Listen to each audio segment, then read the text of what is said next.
What's going on today, guys? We're coming at you with another video. You'd think we'd run out of ideas by now. But never. I mean, Never. we can't also. It's our job Yeah. at this point. So today we're going to So today we're going to be talking about the 10 foods we don't eat anymore. We still eat some of them though. It's either we don't eat them at all or we just eat less of them. Mic adjustment, that should be better. There's a mic right here. Julius, come here. Number 1, soybean-based mayonnaise. So I'm a mayo aficionado. I've tried all of them across the globe. Love them all, except I've dialed back on using ones completely that have soybean oil, sunflower oil, canola oil, and I mainly just stick to anything that has avocado oil or coconut oil. Do the soybean oil ones taste better? So yeah, they do taste better. I mean, Duke's is delicious, Hellman's is delicious, any mayo is very delicious, but I prefer to just not intake those oils. A lot of the foods that we've reduced eating, a lot of it comes from us learning more about omega-3 and 6 ratios and how you want to kind of optimize that, or at least pay attention to it. And when you start paying attention, it's kind of like Pandora's box. It's hard to go back. Yeah, So. exactly. Number 2, chicken. I still eat chicken once in a while, but it's honestly not that often. I mainly just eat chicken wings for fun, because it's amazing to eat chicken wings. Yeah. Buffalo Wild Wings, your wings, beer, sports, it's fun. And then we also have a smoker, so if we get a whole chicken in a butcher box or something, we'll definitely smoke it up and enjoy it. Couple of reasons why I mainly eat red meat and fish. Those are the 2 protein sources I eat 95% of the time, I want to say. Reasons being, the red meat is just way more fatty. The fattiest cut of chicken you're gonna find is gonna be maybe 30% calories from fat. The fattiest cut of steak you're gonna find, you can get 70% calories from fat from a ribeye or something like that. Yeah. So it just makes eating a keto macro ratio a lot easier. And then salmon, fish, obviously you have the good omega-3s from that. Chicken is super high in omega-6s. Not super high, but high relative to red meat and salmon. It's more nutrient dense. More nutrient dense red meat. And chicken is extremely delicious though. So don't get us wrong. We still enjoy it and we still cook or eat chicken. But if we're going to do it, it's mainly going to be chicken thighs too. So that's still just a fattier cut of chicken. And don't be intimidated by any of these just because you're not doing these. You don't have to implement all these right away. We've been doing this for 3 years, and over that time we've gotten better and better about our diets. You don't have to ever. Yeah, don't be intimidated. Do your best. So number 3, sugar-free candies. This is a big one. Yeah, this is actually something I would say you should implement. Most, if not all, sugar-free candies. Turn it over. The ingredients, the first couple ingredients, you're going to see maltitol. That's a big no. Yeah, so sugar-free candies, they're not actually sugar-free. They can technically be labeled as sugar-free because maltitol is a sugar alcohol. Right. But effectively, it's 80% of sugar. So it's not really sugar-free. Don't think of it as even being sugar-free. And that's something we haven't eaten for a super long time. But we do have a video. We should probably delete it where we talk about eating sugar-free candies. This is video number 4. Yeah. You should have definitely deleted that. It's hard to categorize all these. Yeah, but we have a really old video. So don't watch that. Don't watch that one. Number 4, pasteurized dairy. This is almost a hard rule for me. Sometimes I'll have heavy cream still. Just thinking about the process it takes to get to ultra pasteurized. When you look on heavy cream, the selling point for most of them in the grocery store is ultra pasteurized. Yeah. Pasteurization is basically they heat it really high, they kill all the bacteria, the good and the bad. Right. What you're left with is just, something that has a taste to it and you can use in ingredients, but nutritionally it's not really anything. The only dairy I currently eat, this might change in the future, is raw milk cheese and sometimes heavy cream in my coffee. And then I have not completely cut out all pasteurized cheeses. If there's something I really like, we're Whole Foods and we're picking, I'm gonna pick something up. I'm definitely staying away from all the pre-shredded cheeses though, and the cheap, just blocks of cheese. I'm not eating any of those. She's becoming a cheesemonger now. Most of the good cheeses are raw. The heating process just rids a cheese of something that's natural and beautiful. It's producing this bacteria and that gives it its flavor, its texture, its entire makeup. So why would you want to heat and destroy that and then have to add that's what they do. Bacteria back in? Because that's what they're doing. They kill everything and then add it back. Number 5, coffee. Hold up right there though. Just gauge your initial reaction to us saying coffee. Was it inside you're just no, don't say it? You're just stop the video, you're I'm done. Be honest with yourself. Are you an addict? Everyone's probably coffee saying yes. I'm an addict, hardcore. 15 years. And so what cutting down coffee has done for us, I mean, we don't cut out coffee completely. Never. 2, 3 at most days we'll do decaf, or we won't have any caffeine at all. And what that does is allow us to use caffeine as a tool when it comes time to actually intake it, right? So it's giving us more productivity. It's allowing our workouts to be a lot more just maximized because we're using caffeine as a tool, not as a necessity to get up and just get going. So most Americans, probably you watching, you need a cup or two to sustain. Get back to your baseline of like cognitive function, productivity. Like you need that. You rely on coffee to be a human being. That's not good. That was me for like a super long time. I've been doing this. I really do like it. It's just hard. Like it took me a month to fully get off of coffee. And then I started doing this cycling thing where you do caffeine. I like doing it Monday through Friday, caffeine, weekend, no caffeine. Saturday's kind of rough.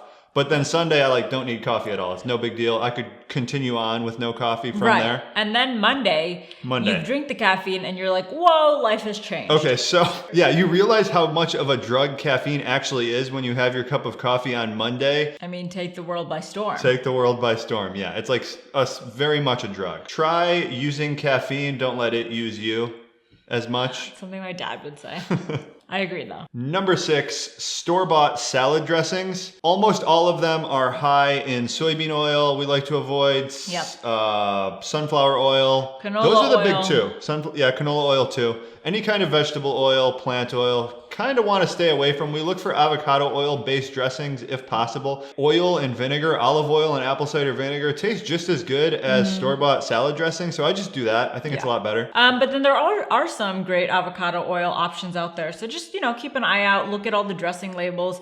If it's important to you, it's pertinent that you stay away from those. It's a stepping stone. Number 7, IMO fibers. This one is tough because a lot of protein bars use IMO fiber. Yes. To just name a couple, no cow bars, Oh Yeah One bars, most Atkins bars. So when you're buying these protein bars, there's the big 2 things you want to look out for that are going to be deceptive on the nutrition label. Yes. IMO fiber, sometimes it'll be listed as isomalto-oligosaccharides, and the other one is maltitol, as we talked about earlier. So definitely stay away from those. They act almost as similarly in your body as sugar does. It's not great for you. There's good options out there though if protein bars are something that you need or the convenience factor, and Quest is going to be your best bet. There's been a bunch of studies actually done on the IMO fiber. It's like 2.4 calories per gram. So when you look at a protein bar and it says 18 grams of fiber coming from IMO fiber, that's effectively going to be like 10 grams of actual carbs, impact carbs on your body. And if it's like super delicious and tastes like a candy bar, it probably is. It probably is a candy bar. Yeah, exactly. Number 8, berries. We get this question a lot. Yeah. And this is very much a personal preference of ours.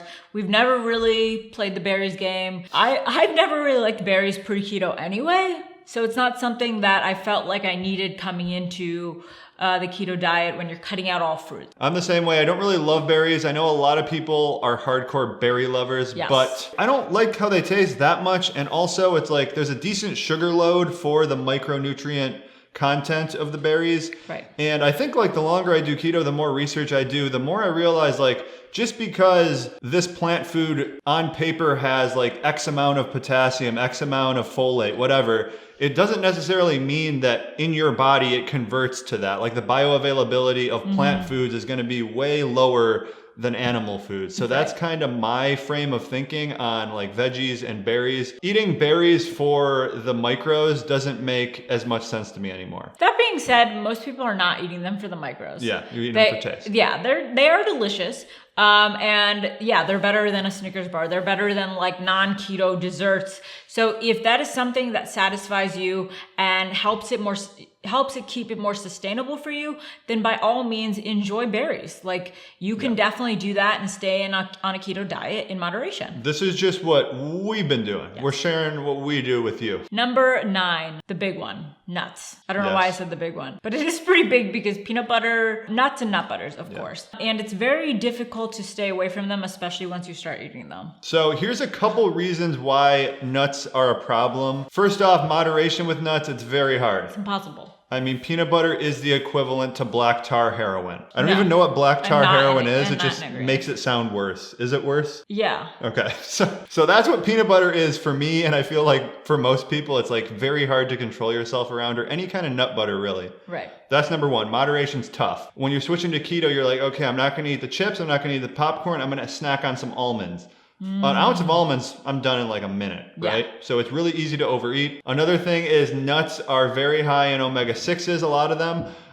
So I'll do a serving once in a while of nuts, but never really more than like 2 servings in a day. I try to limit it if at all possible. So like I'll stick to almonds, macadamia nuts. I really try not to eat the super high omega-6 nuts as much anymore. Like when I first started, I was doing probably a solid cup a day. Yeah, and a good tip is, and we do this with most of our snacks, or I like to at least do it for us, is portion it out. Like if you do like almonds, you do like peanuts, whatever the case is, do 1 ounce baggies. And then if you just have that like ready to go, you'll just grab a bag, you'll bounce, and like that's all you have. So you ration that out, you enjoy that. And I haven't cut out nuts completely, or nut butters by any means, because some days I just want peanut butter and I'm not gonna like deny myself that. So 2 tablespoons of peanut butter and I feel good. Yeah, that's the whole thing. Have foods you can eat in moderation. Most foods we can't eat in moderation. We're not designed to eat Snickers bars and stuff like that in moderation. Peanut butter is kind of more, at least for me, towards Snickers bars than it is like towards a chicken breast. Yeah, it's an ever-evolving like game with food.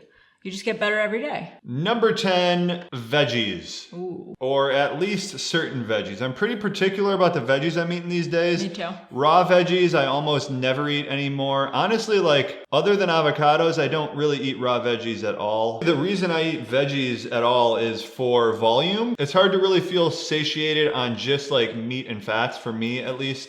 And then the other reason is for taste. Avocados are one of the most delicious things to me, so I like having one every few days. And then for me, I don't really intentionally stay away from veggies. I just know that they make me feel pretty cruddy, so like I won't do them in excess, but if I'm craving a salad, I'm having a salad. I am feeding my cravings to a certain limit because I know like past a certain point, I'm gonna start to feel bad, so I won't really intake, a lot.